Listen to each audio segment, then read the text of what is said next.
안녕하세요. 이번 시간은 예수님과 함께 걷는 사순절 8번째 강의입니다.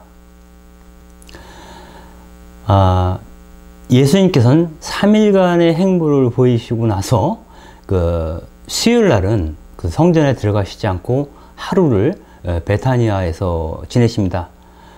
이날 그 유명한 향유를 부은 여인에 관한 이야기가 나오죠. 오늘은 이 이야기를 통해서 과연 우리가 어떠한 시사점을 얻을 수 있을지에 대해서 생각해보는 시간을 갖도록 하겠습니다.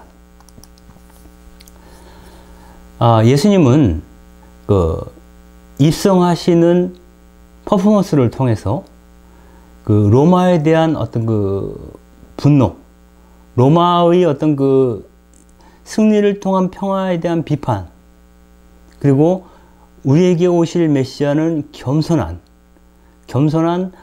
평화의 왕이심을 보여주는 행위를 드러내십니다.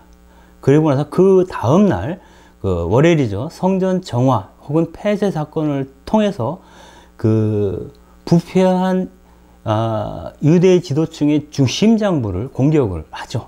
물론 상징적인 행동을 통해서 공격을 하는 것인데요. 그리고 나서 세 번째 날, 즉 화요일 날 그런 기득권층들과의 어떤 일종의 사상투쟁을 벌이시고 사실상의 승리, 판정승을 얻으시죠.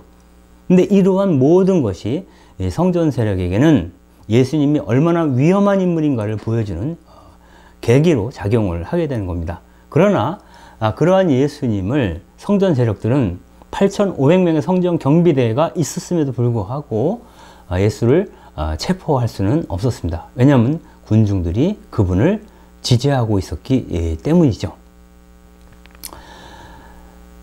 군중들은 세례자 요한과 예수를 통해서 그동안 오래 기다려왔던 예언이 끊어진 시대에 새롭게 등장하는 예언자들에 대한 갈망과 기억, 이것을 되살리게 될 수 있었죠. 그러나 성전 세력은 그렇기 때문에 더더욱 예수나 세례자 요한을 위협적인 인물로 볼 수밖에 없었습니다. 그래서 예수님은 예루살렘 성전에 들어가셔도 굉장히 주의 깊게 행동을 하십니다. 즉 낮에는 성전에서 군중들과 더불어 있으면서 복음을 선포하고 당신이 원하는 행동을 하시지만, 또 그렇게 활동을 하시지만 해걸음이 지면 혹은 해걸음이 지기 전에 이미 성전을 빠져나와서 베타니아를 비롯한 다른 모처에서 시간을 보내시고 다음날 날이 밝아야 다시 성전으로 군중들 속으로 들어가시곤 했습니다. 이것은 야간이 되게 되면 예수님을 보위할 만한 환경이 사라지게 되는 것이죠.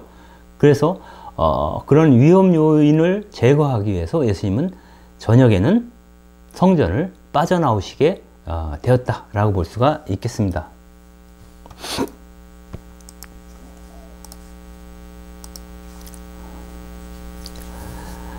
당시에 70년 전쟁 당시에 로마를 전향했던 그런 바리사이 중에 한 사람이었죠.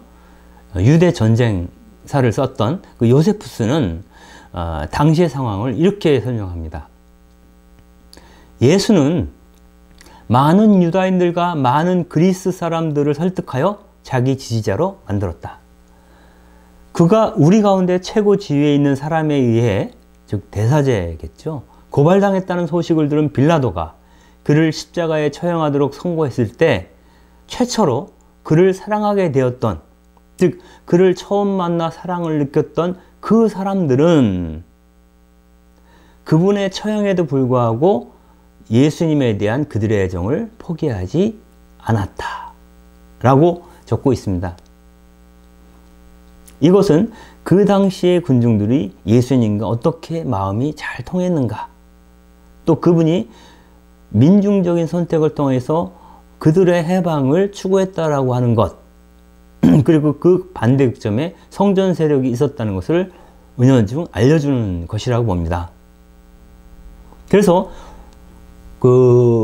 이들이 예수님을 체포하기 위해서는 야간에 혹은 누군가가 예수님의 거처를 밀고 하면 은밀하게 그들을 그분을 체포할 수 있었겠죠. 그래서 그러한 일을 해줄 어떤 그 협조자, 어떻게 보면 뭐 첩자라고 볼 수도 있겠죠.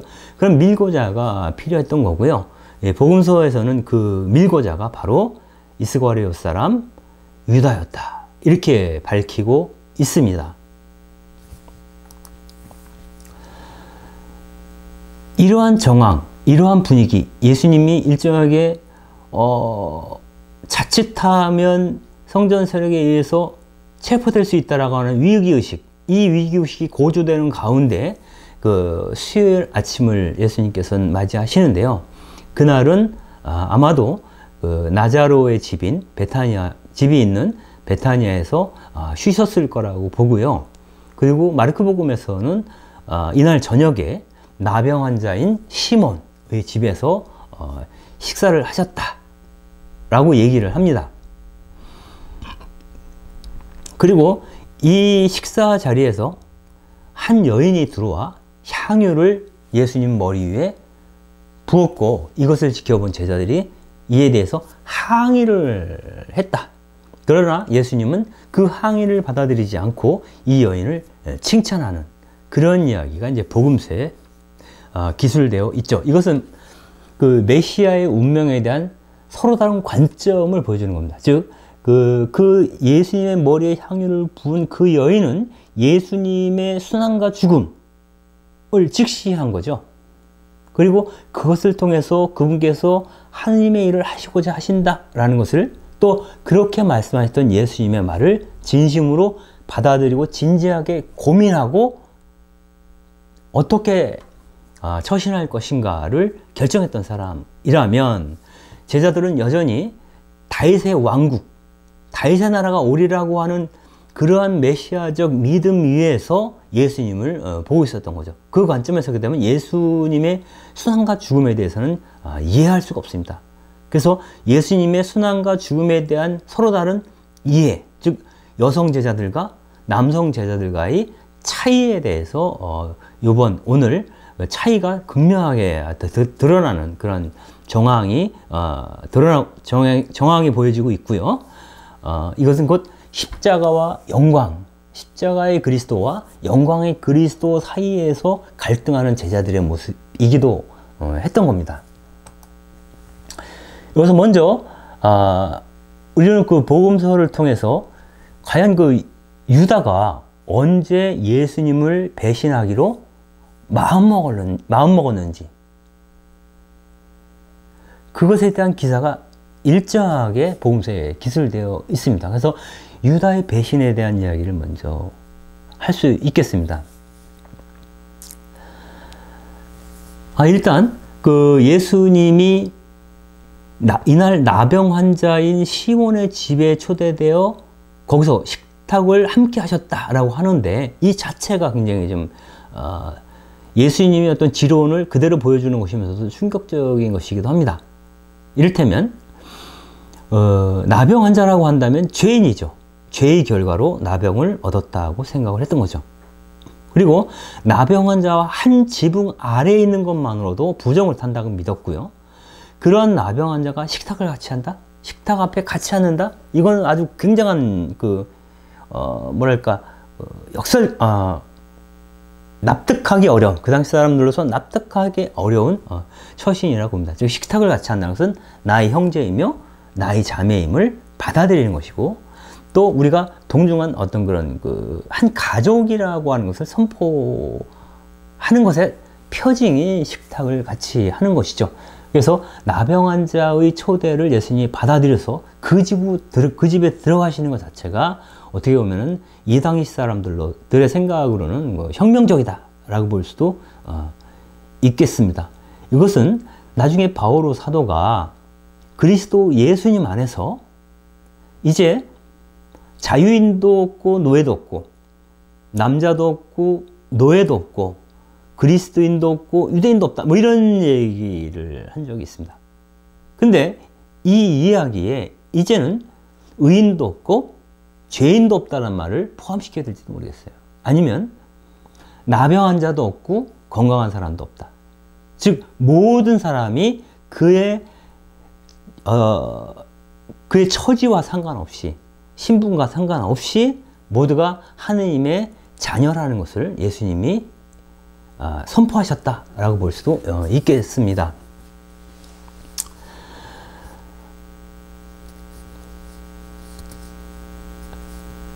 복음서에서 보면은, 특히 마태복음에서는 이렇게 얘기하죠. 마태복음에서는 유다가 적극적으로 예수님을 이들에게 넘겨줄 생각을 했다라고 이제 얘기를 하는 것입니다. 이렇게 묻습니다. 그 대사자에게, 내가 그분을 여러분에게 넘겨주면 나에게 무엇을 줄 작정이요? 이렇게 물어봅니다. 그때 그들이 은전 30립을 주겠다고 얘기합니다. 그래서 은전 30립은 30세켈인데요. 30세켈은 60데나리온입니다. 60데나리온이면은, 데나리온이면, 우리 돈으로, 5, 6, 30? 한 300만 원 정도 되는 금액입니다. 아주 작지도 크지도 않은 금액이죠. 그런데, 그 돈을 받기로 하고 예수님을 팔아넘겼다. 유다가 이렇게 얘기를 하고 있는데, 과연 유다가 그 예수님을 배신하기로 마음먹은 것은 복음서에서는 그렇게 얘기를 하는 거예요, 사실은. 이 상유를 부은 여인, 이 사건 당시에 그 식사 끝 무렵에 한 여인이 들어와서 300데나리온이나 하는 나르도 향유를 예수님 머리 위에 부었다라고 하는 것이고요. 그 돈이면은 그 나르도 향유를 팔아서 그 돈으로 가난한 사람에게 나눠줄 수도 있는데 이렇게 낭비를 하는 거냐? 라면서 제자들의 항의가 이어졌죠. 여기에 대해서 예수님은 이 여인을 두둔을 하게 됩니다. 이 여인에게 뭐라고 하지 마시오. 이 사람은 나를 위해서 이렇게 한 것이오. 라고 얘기했을 때 제자들이 서운함, 이런 서운함이 드러났다라고 볼 수 있겠습니다. 이 제자들은 갈릴레아에서부터 예루살렘까지 오면서 사실상 어떠한 보상을 받은 적이 없어요. 실질적으로 예수님한테.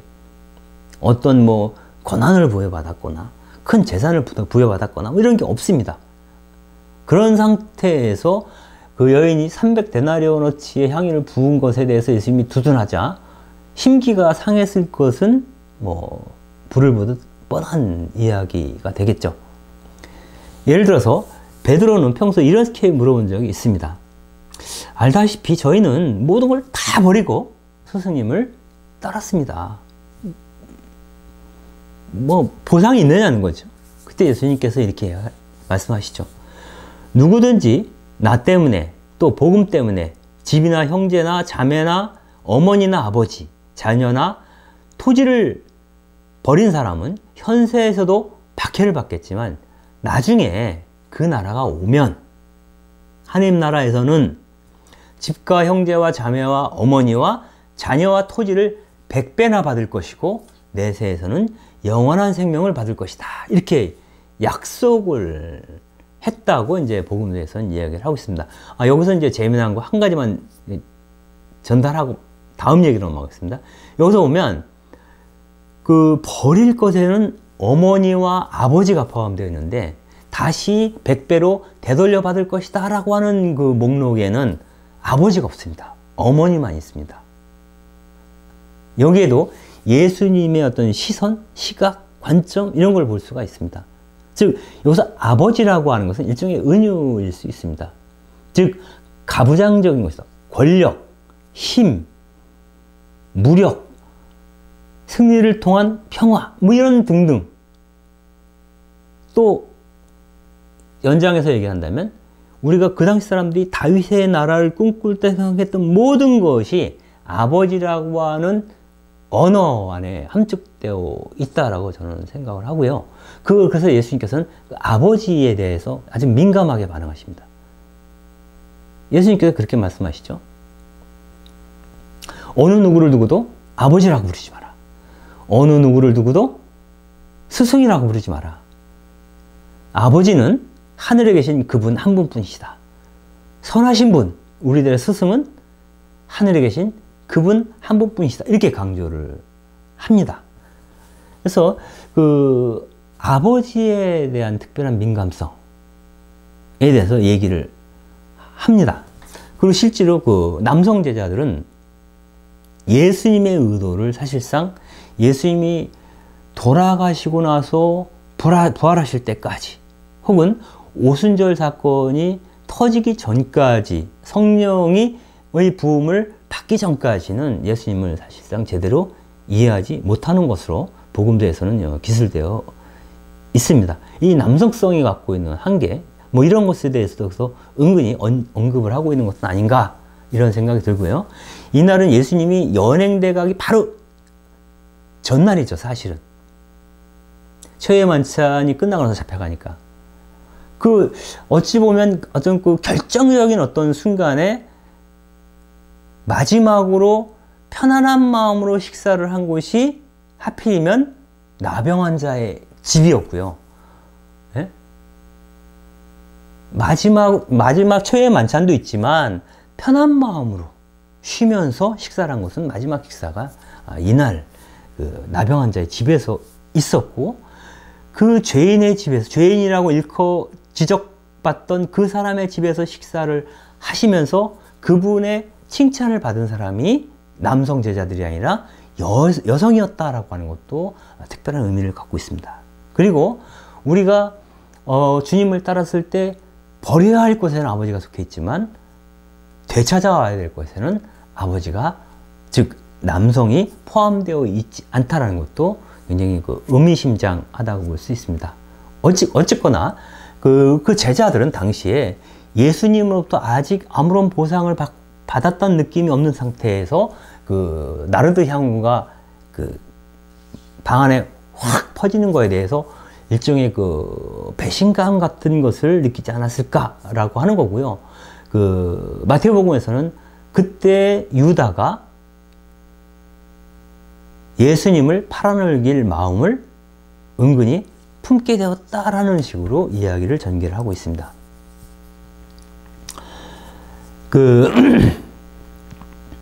이 유다의 배신에 대해서 요한복음에서는 아예 유다는 예수님을 팔아넘길 악마였다라고 아예 단정적으로 얘기하고 있습니다. 그리고 그 나르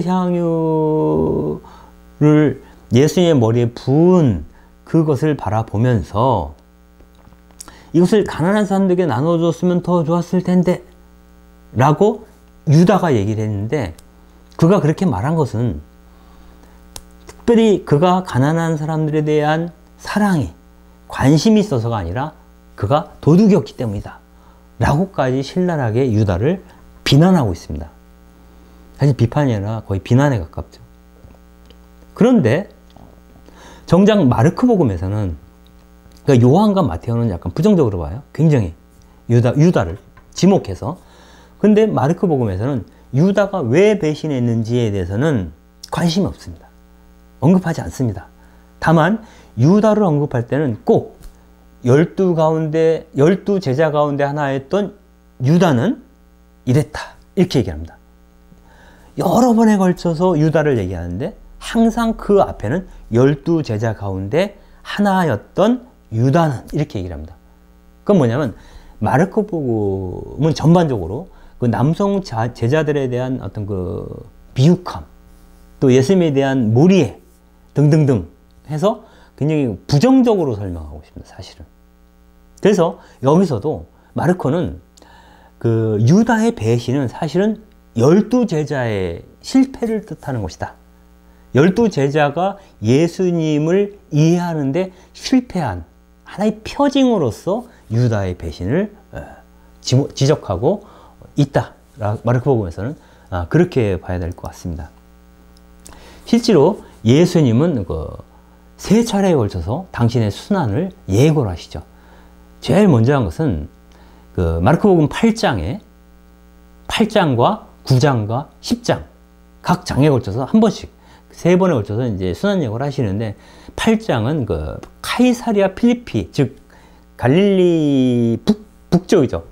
한참 북쪽이에요. 잠깐 쉬러 가셨던 것 같아요. 카이사리아 필리피라고 하는 지역으로. 여기 가셨을 때 그 순환예고, 첫 번째 순환예고를 하십니다. 이때 예수님께서 제자들한테 물으시죠. 너희는 나를 누구라고 생각하냐? 뭐 그 전에 사람들은 나를 두고 누구라고 생각하느냐? 이런 질문을 해요. 뭐 엘리야라고 합니다. 세례자 요한이라고 합니다. 예언자 가운데 한 사람이라고 합니다. 뭐 이런 얘기들을 하죠. 그렇다면 너희는 나를 누구라고 생각하느냐? 이렇게 물어보니까 베드로가 나서서 이렇게 얘기하죠. 스승님은 그리스도이십니다. 메시아라는 뜻이죠. 근데 흥미로운 것은 여기에 대해서 예수님이 뭐라고 갖다 붙은 말이 없어요. 맞다, 틀리다가 없고요. 나에 대해서 어디 가서 이야기를 하지 않았으면 좋겠다 라고 말을 합니다. 즉 이것을 침묵령, 예수의 신원, 정체에 대한 무건 내지는 침묵령이라고 보통 그 신학 성서학에서는 이제 그런 식의 표현을 하는데, 어쨌거나 예수님은 그 이야기를 다른 사람들에게 전달한 것을 별로 이렇게 석연 이렇게 기껍게 생각하지 않았던 것처럼 느껴집니다. 그 대신에 베드로가 말한 것처럼 내가 그리스도인지 아닌지, 그것보다 더 중요한 것은 사람의 아들이 반드시 많은 고난을 겪고 원로들과 수석사제들과 율법학자들로부터 배척을 받아 죽임을 당했다가 사흘 만에 다시 살아날 것이다 라고 하는 것을 제자들한테 이야기를 하죠. 여기서 사람의 아들이 예수님 자신을 뜻하는 것인지, 아니면 그분이 생각하는 메시아, 참다운 하느님의 사람을 뜻하는 건지는 명시적으로 얘기하고 있지 않지만, 통상적으로는 예수님이 스스로 자신을 두고 사람의 아들이라고 표현했다라고 봅니다. 이 사람의 아들은 그 종말론적인 묵시문학에서 그 짐승들의 제국을 무너뜨리고 새롭게 하느님의 통치를 실현하기 위해서 오시는 분을 사람 같으신 이, 혹은 사람의 아들 같으신 이, 뭐 이런 식으로 이제 표현을 하죠. 지금 메시아를 뜻하는 겁니다. 메시아는 군대를 이끌고 와서 로마를 쳐부숴서 식민지를 종식시키고 다윗 왕국을 세우시는 그런 분이 아니라, 사람의 아들은 하나님의 일을 성취하기 위해서 기득권자들로부터 고난을 받고 죽을 것이다. 물론 단서가 있죠. 사흘 만에 다시 살아날 것이다 라고. 희망의 근거죠. 다시 살아나서. 그 희망의 근거를 남겨두고 있지만 결국은 당장은 고난받고 죽는다는 얘기를 합니다. 그러니까 베드로가 바로 반박을 합니다. 아니, 내가 그리스도, 메시아라고 고백을 했는데 그 메시아가 고난을 받고 죽는다는 얘기 말이 안 되잖아요. 그러니까 베드로가 그게 말이 됩니까? 라고 이제 따지는 거죠. 반박을 하는 거죠. 그러니까 메시아가 그러실 수는 없습니다. 고난을 받을 수는 없습니다. 죽을 수는 없습니다. 사실 베드로나 다른 제자들의 심정은 그거죠. 메시아가 고난받고 죽는다면 그 사람의 운명은 누구의 운명입니까? 바로 제자들의 운명이거든요. 예수님이 고난받고 죽는다면 제자들도 고난받고 죽는다는 것이 당연한 그 결과이기 때문에 그걸 받아들일 수 없었다라고 볼 수도 있겠습니다. 그러니 예수님께서 이렇게 얘기하죠. 베드로에게, 사탄아, 내게서 물러가라. 너는 하느님의 일을 생각하지 않고 사람의 일만 생각하나. 당장 고난받고 죽는 그것에 사로잡혀서 정작 하느님의 일을 생각하지 못하는구나 라고 이제 그 반박을 하십니다. 그러시면서 정말 내 뒤를 따르려면, 나의 제자가 되려면 자기 자신을 버리고 자기 십자가를 지고 나를 따라야 한다. 이렇게 얘기합니다. 자신을 버리고 자기 십자가를 지고 나를 따라야 한다. 자기 십자가를 진다는 것은 굉장히 무서운 말이에요. 그건 뭐냐면 십자가를 지고 가는 자는 십자가에 매달리는 자입니다. 십자가에 매달리는 자들은 그 당시에 노예들이나 역도들한테 주로 행했던 처형 방법입니다.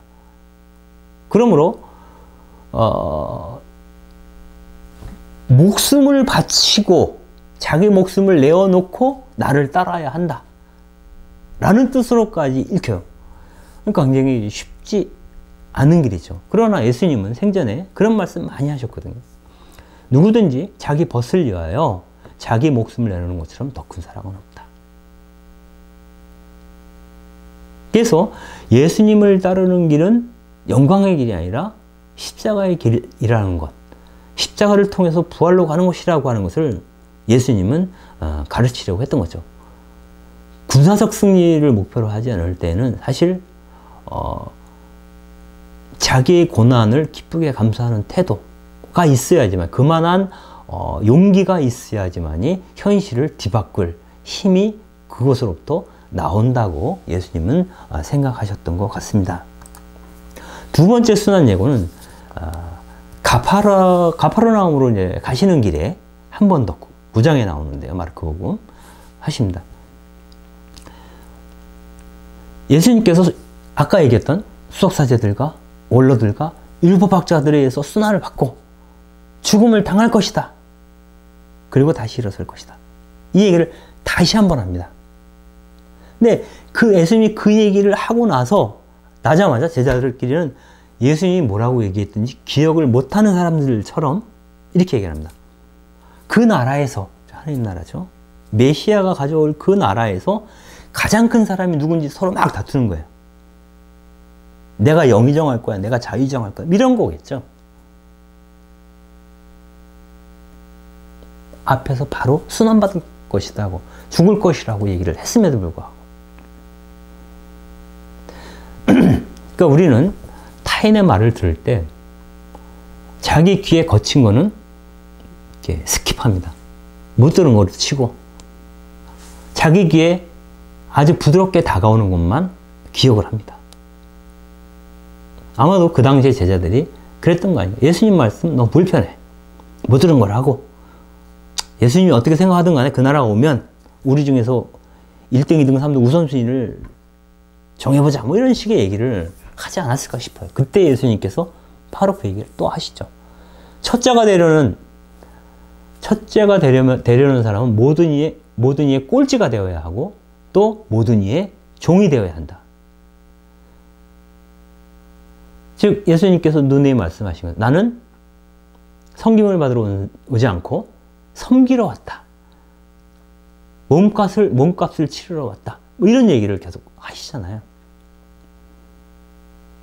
그 나라는 지금 첫째라고 자랑하는 자들이 꼴찌가 되고 꼴찌로 정말 각박한 삶을 견디고 있는 그 사람들이 첫째가 될 것이다 라고 하는 게 이제 예수님이 선포한 하나님 나라잖아요. 그들이 버린 돌들이 모퉁이 돌이 되는 나라이죠.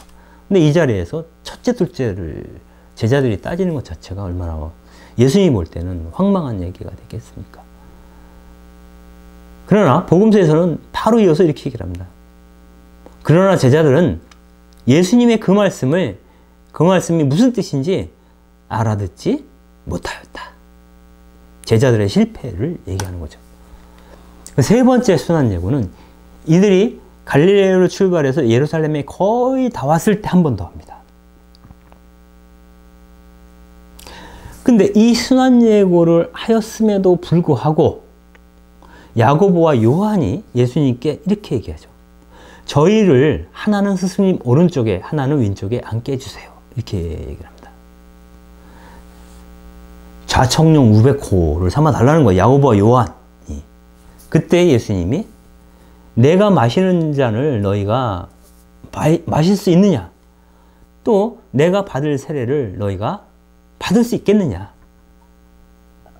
한 사람은 오른쪽에 한 사람은 왼쪽에 앉게 해달라는 말이 무슨 뜻인지 모르겠느냐? 그게 무슨 뜻인지 아느냐? 이렇게 묻는 거예요. 즉 내 제자가 수하, 측근이 되려면, 내 상좌가 되려면 내가 마시는 잔, 이 고통의 잔이죠. 피. 이 고통을 앞으로 다가올 고통을 받아들일 용의가 있느냐라고 하는 거고요. 또 하나는 이 세례는 사실은 세례라는 게 뭡니까? 물속에 몸을 잠궜다가 빼는 건데 결과적으로 자기를 죽이고 거듭나는 거거든요. 즉 목숨을 바칠 의향이 있느냐라고 하는 거예요. 내 수제자가 된다는 것은 세상을 위해서, 인간을 위해서, 특별히 가난한 자들을 위해서 고통받고 죽을 만한 용기가 있는 사람들을 내 제자라고, 그런 사람을 제자라고 부를 수 있다 라고 하는 게 예수님의 뜻이죠. 이어서 이렇게 얘기를 말씀하십니다. 다른 민족들의 통치자라는 사람들은 백성 위에 군림하고 고관대작들은 백성들에게 세도를 부린다. 그러나 너희는 그래서는 안 된다. 너희 가운데 높은 사람이 되려는 이는 너희를 섬기는 사람이 되고자 한다. 또한 너희 가운데 첫째가 되려는 이는 모든 이의 종이, 서번트가 되어야 한다. 사실 사람의 아들은 섬김을 받으러 온 것이 아니라 섬기러 왔고 또 많은 이들의 몸값으로 자기 목숨을 바치러 왔다. 이렇게 얘기합니다. 여러분들 교황님께서 문서를 작성하실 때 맨 밑에 사인을 하죠. 거기에 이제 당신을 뭐라고 표현하냐면 종 중의 종, 프란치스코 뭐 이런 식으로 쓰는 거거든요. 종 중의 종. 즉 그분의 제자가 된 것은 종들 가운데 종들조차 섬기는 자, 종 가운데 더 종인, 바닥 가운데 더 바닥에 앉아 있는 사람이 바로 하느님의 사람, 그리스도의 제자라는 이야기를 하고 있는 것이죠. 즉, 이 남성 제자들의 기대와는 전혀 다른 이야기를 예수님께서는 제자들한테 가르치고 있는데 그 남성 제자들은 그 말을 알아듣지를 못했다라는 게 이제 복음서의 서술입니다. 그래서 다시 그 향유를 부은 여인 이야기로 돌아오게 되면 마르크복음에서는 이제 나병 환자의 집에서 한 여인이 값비싼 순 나르드 향유가 든 옥합을 가지고 와서 그 옥합을 깨뜨려 그분 머리에 부었다. 이렇게 얘기를 하고 그 제자들의 항의에 대해서 예수님이 이렇게 변호를 합니다. 가난한 사람들은 언제라도 너희 곁에 있겠지만 이 여인은 영원히 기념될 만한 일을 했다. 라고 칭찬을 합니다. 루카복음에서는 조금 달라요. 루카복음에서는 이 이야기가 공생활 초기에 했던 걸로 나오는데요. 어느 바리사이파의 집에서 한 죄 많은 여인이 예수의 발에 나르드 향인지 모르겠어요. 아무튼 향유를 붓고 눈물로 그분의 발을 닦아드렸다. 이렇게 얘기를 합니다. 근데 그 집이 이제 바리사이파의 집, 즉 어떤 율법, 정결례 뭐 이런 것들을 강조하는, 그리고 여성과 남성의 차별 이런 것들도 강조했겠죠, 당연히. 그 사람이 아니 왜 이런 황당한 일이 내 집에서 벌어지는 거야? 뭐 이렇게 생각을 했을 것 같아요. 그래서 타박을 합니다. 그 여인을. 막 우리 조선시대 식으로 얘기하면 내년 뭐 이게 무슨 짓이냐? 뭐 이런 식으로 얘기를 했을지도 모르겠죠. 그때 예수님이 이 여인을 또한 두둔하십니다. 이렇게 얘기를 하죠. 내가 너희 집에 들어왔을 때 너는 나한테 발을 씻을 물도 주지 않았다. 이 정결례 때문에 누구나 다 집에 들어갈 때 발을 씻을 물을 주어야 하고 발을 씻어야 되는 거였죠. 그러나 이 여인은 눈물로 내 발을 적시고 자신의 머리카락으로 닦아주었다. 또 너는 나에게 친교의 표시로 입을 맞춰주지 않았지만 이 여자는 내가 들어왔을 때부터 줄곧 내 발에 입을 맞추었다. 너는 내 머리에 기름을 부어 발라주지 않았지만 이건 아주 환대죠. 그러나 이 여자는 내 발에 향유를 부어 발라주었다. 이 여자는 그 많은 죄를 용서받았다. 그래서 큰 사랑을 드러낸 것이다. 그러나 적게 용서받은 사람은 적게 사랑한다. 즉, 이 여인이 죄인이기에 죄 많은 여인이라고 얘기했어요. 그 죄의 내용이 무엇인지는 몰라요. 그런데 죄 많은 여인이기 때문에 자기를 자랑하지 않죠. 죄인들은 겸손하죠. 주님, 제가 죄 중에 있사오나 당신께서 긍휼히 보시오 저를 받아소서 용서해 주소서라고 기도할 수 있는 사람이 바로 이러한 여인 같은 분이죠.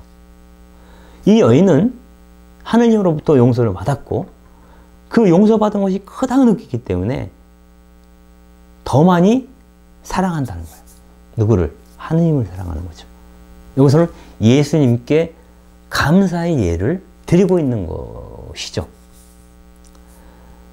그런데 그 손님을 불러놓고도 야박하게 처신했던 바리사이파가 이 여인이 예수에게 보여준 환대를 두고 타박하는 것은 황당한 거죠. 적게 용서받은 자, 아니면 스스로 용서받을 게 없다라고 생각했는지 몰라요. 바리사이파 사람이니까. 나는 의인이야 라고 생각하기 때문에 이 세상에 대한 하나님의 사랑에 대한 자비에 대한 감사도 없었을 수도 있어. 그러나 내가 죄인임을 아는 사람은 하나님의 자비에 대해서 감사할 줄 알게 되는 것이죠. 이 얘기를 루카복음에서는 담고 있습니다.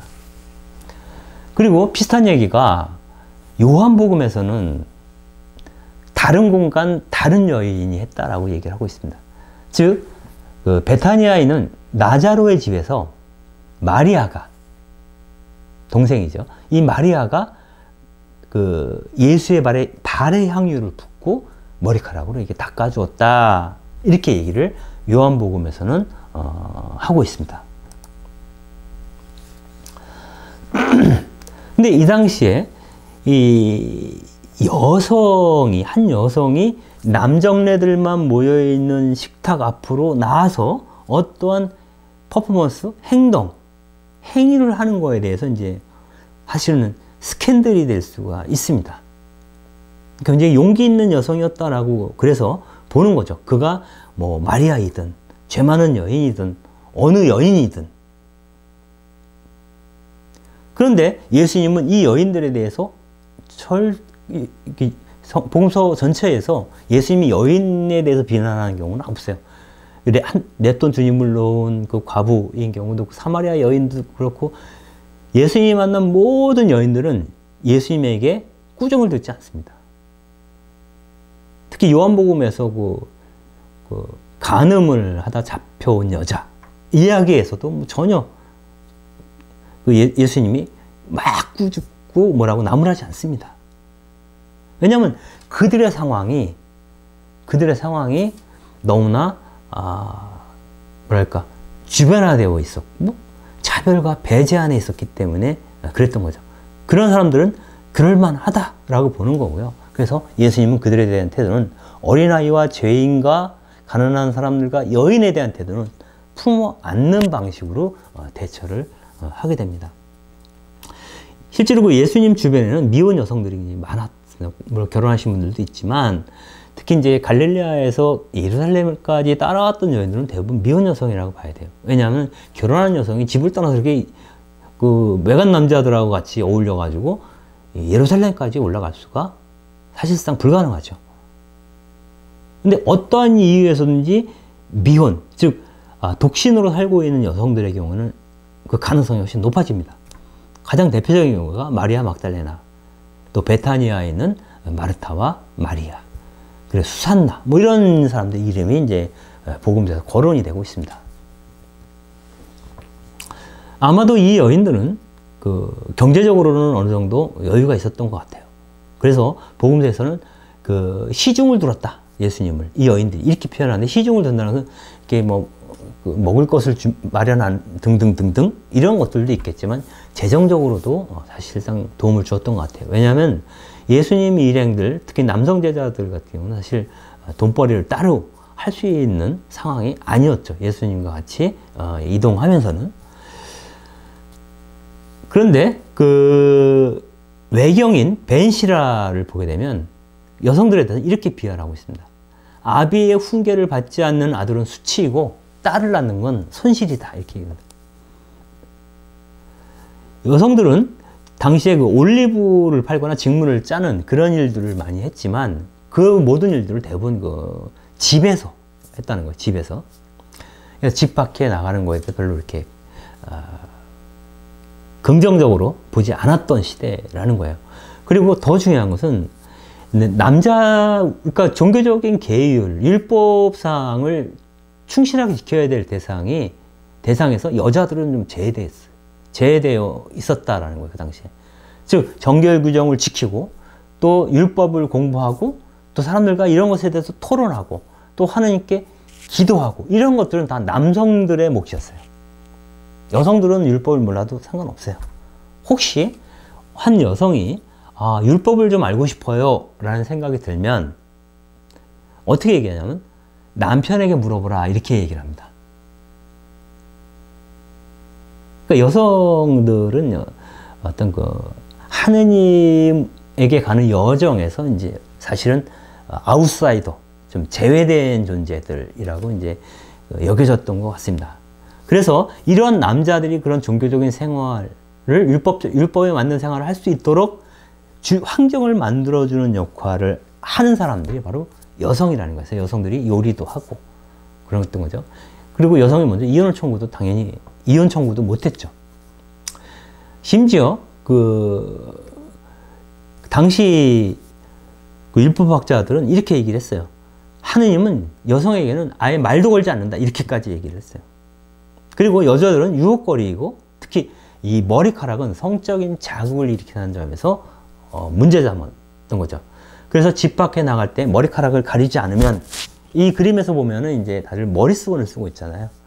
그 머리수건을 쓰지 않고 밖에 나가는 것은 이 가슴골을 비치는 것과 똑같다라고 이제 비난을 했습니다. 그래서 여성들을 집에다가 잡아두고 남성들에게 서브하라는 거죠. 예. 남성들에게 시중을 두는 정도의 수준으로 이제 격화시키고 모든 사회적 활동, 종교적 활동은 남성을 중심으로 했던 그런 사회죠. 그 사회에서 예수님이 특별히 여성들에 대해서 우호적인 태도를 보였다는 것은 굉장히 혁신적인 태도다라고 볼 수가 있죠. 여기서 마르코복음을 중심으로 얘기를 한다면 그 여인이 누구라고 나오진 않아요. 당시 남녀 차별의 경계를 넘어서 예수님께 일단 다가왔다는 것도 굉장히 중요하고요. 그리고 옥합을 깨트려서 그분의 발을 씻어줬을 때 혹은 머리에 기름을 부었을 때 그 향이 진동을 하죠. 결국 이 여인은 여기서 한마디도 하지 않아요. 제자들과 예수님만 이야기를 하죠. 그렇지만 여성은 목소리를 낼 수 없는 조건에 있는 여성이 자신의 몸짓을 통해서 향유를 붓는 행위를 통해서 그 여인이 쳐다보는 눈빛을 통해서 당신에 대한 예수님에 대한 존경과 사랑을 표현했다라고 볼 수도 있겠죠. 즉 그러니까 여인들이 이 당시에 억압받던 여인들이 자신의 의사를 표명하는 한 방식으로서 향유를 붓는 사건이 발생했다면 예수님은 그 여인을 받아줄 수 있었다라고 볼 수가 있겠습니다. 예수님이 이렇게 얘기하죠. 이 여인에 대해서 이 여인은 내 장례를 위하여 미리 내 몸에 향유를 바른 것이다. 온 세상 어디든지 복음이 선포되는 곳마다 이 여자가 한 일도 전해져서 이 여인을 기억하게 될 것이다. 이렇게 얘기를 했습니다. 이 마르코복음에서 하는 이 얘기는 뭐냐면 이 여성만이 예수님의 고난과 죽음을 받아들였다는 거예요. 다른 제자들은 아무리 순한 얘기를 해도 그게 무슨 얘기입니까? 라고 생각을 했어요. 무시했죠. 근데 이 여인만이 진지하게 생각을 한 거예요. 그래서 이분의 장례를 준비시켰다는 거죠. 그렇기 때문에 이 여인에 대한 기억이 복음이 선포되는 곳 어디서나 기억하게 될 것이다 라고 예수님이 이야기를 했다고 이제 마르코복음에서는 이야기를 하는 것입니다. 그래서 그런 측면에서 본다면은 이 여인이야말로 첫 번째 그리스도인이 아닌가라고 이야기를 하는 것이죠. 거기다가 이날 식사 때 시중을 들었던 역할도 여인들이 했고 이분의 장례를 지키는 역할을 했던 것도 이 여인이었어요. 그래서 일종의 타인을 섬기는 리더십을 보여준 것. 그것이 바로 이 여인이었고, 이것은 예수님이 스스로 나는 섬김을 받으러 온 것이 아니라 섬기러 왔다라고 하는 섬김의 리더십에 대해서 얘기를 했죠. 나는 모든 이들 가운데 내 제자가 되려면, 첫째가 되려면 모든 일을 섬기는 종이 되어야 된다라고 얘기했던 그 모습을 체험했던 사람이 바로 이 여인이라고 보는 거죠. 그래서 첫 번째 그리스도인이다 라고 하는 것이고, 예수님을 이해했던 사람은 여성 제자들이었고, 이 순간까지도 예수님을 이해하지 못했던, 납득하지 못했던 사람들이 바로 남성 제자들이었다. 그리고 예수님을 이해하는데 실패한 남성 제자들의 가장 대표적인 상징이 유다이고, 유다의 배신으로 드러났다라고 이제 특히 마르크 복음에서는 이야기를 합니다. 그런데 우리는 이제 그런 궁금증이 있어요. 그 마지막 순간에 예수님께 그 향유를 부은 여인은 어느 여인이라고만 나오고 있고, 요한복음에서는 베타니아의 마리아라고 얘기를 하고 있고, 또 어느 복음에서는 죄 많은 여인이라고 얘기를 해요. 도대체 어떤 여인일까라는 것을 그런 생각을 해볼 수가 있는데, 일단은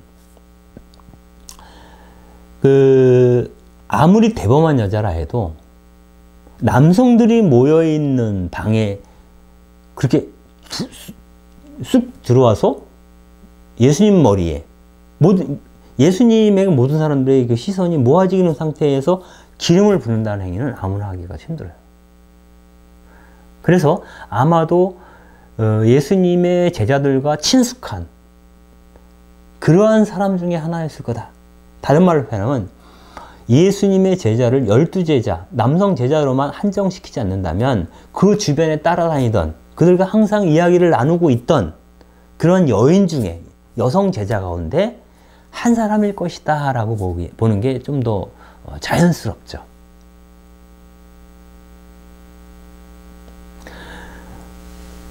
그리고 또 하나는 그런 생각도 해볼 수 있어요. 300데나리온.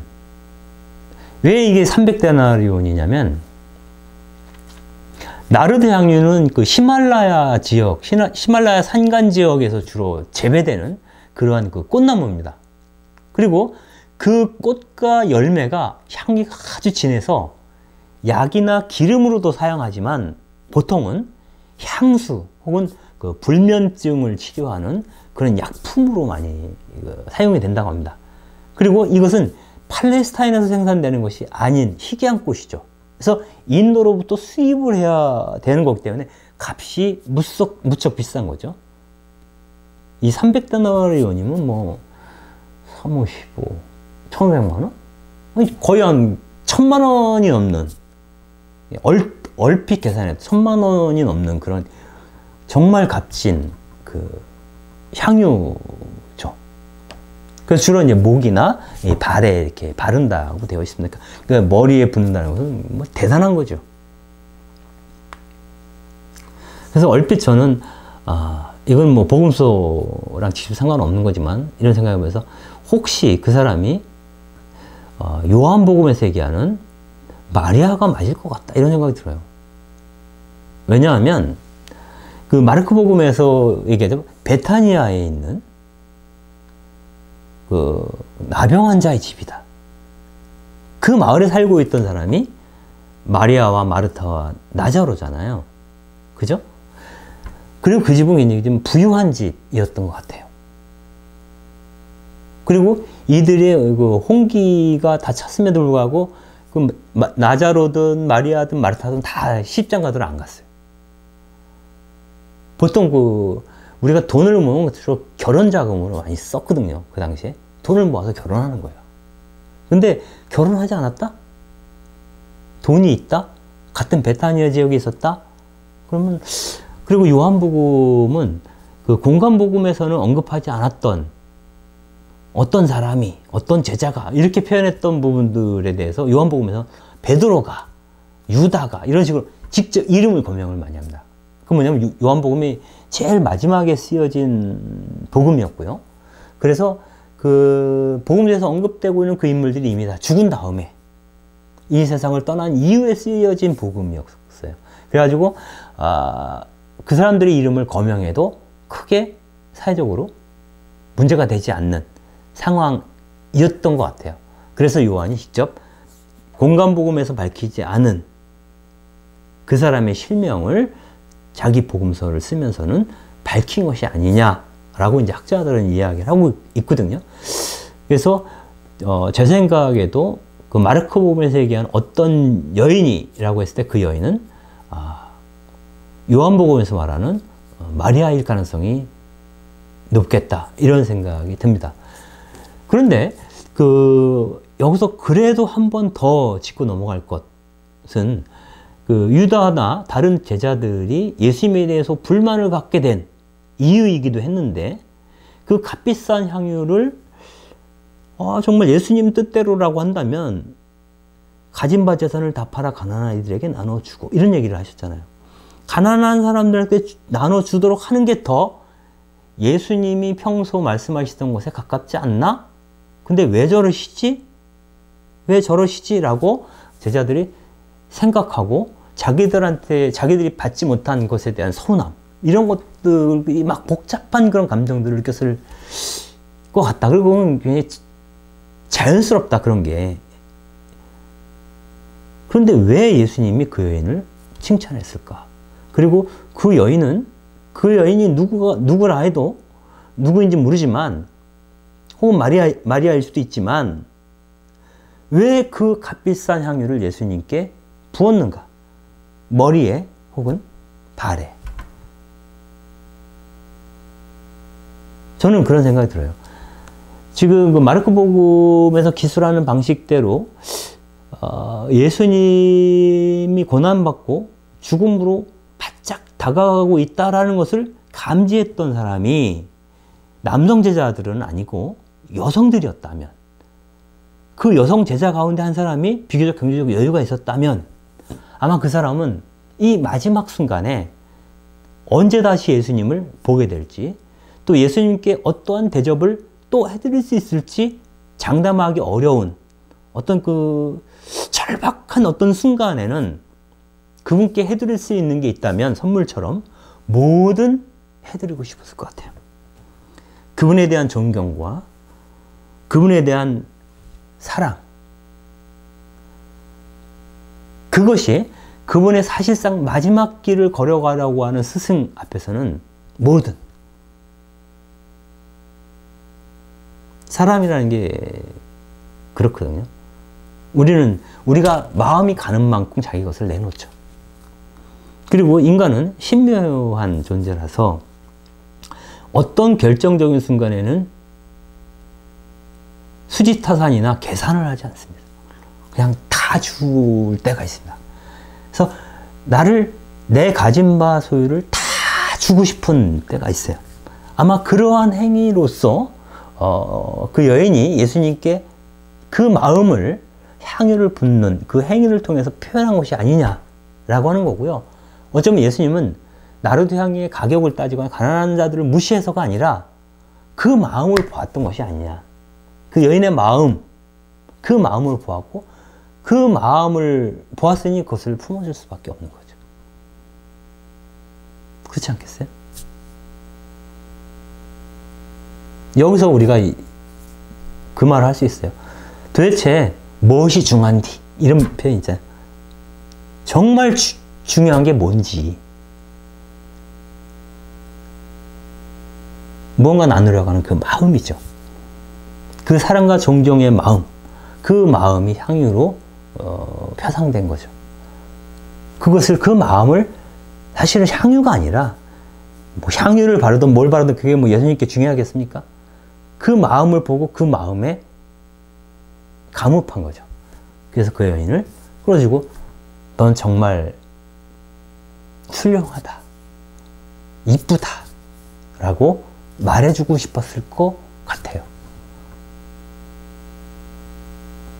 그래서 어찌 보면 이날 저녁에 그 향유 부은 여인에 대한 사건을 바라보는 여러 제자들과 예수님의 시선이 달랐고, 그 현실적인 계산을 하는 그룹과 또 그 사람의 마음을, 속마음을 꿰뚫어 보시는 예수님의 태도의 어떤 차이가 극명하게 드러나는 시간이고요.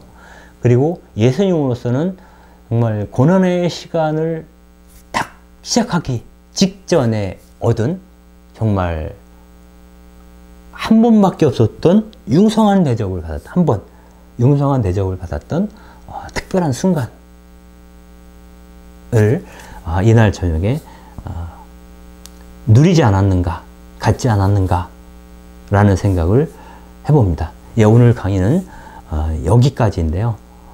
정말 이 신앙이라고 하는 것은 글쎄요,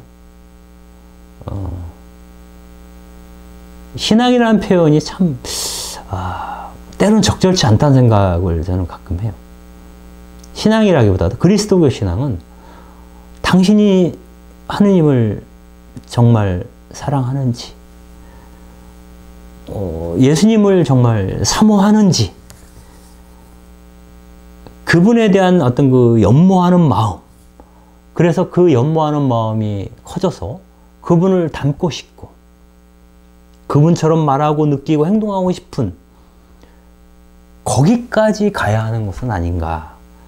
그리고 그 분께서 하나님의 아드님이라고 부르심을 받을 정도로 그렇게 선하신 분이라면 그분을 사랑하고 그분의 운명을 따라 걸을 때 우리도 그분처럼 선해지는 것이고, 복음서에서 예수님께서 그렇게 말씀하시는, 아버지께서 완전하신 것처럼 너희도 완전해져라.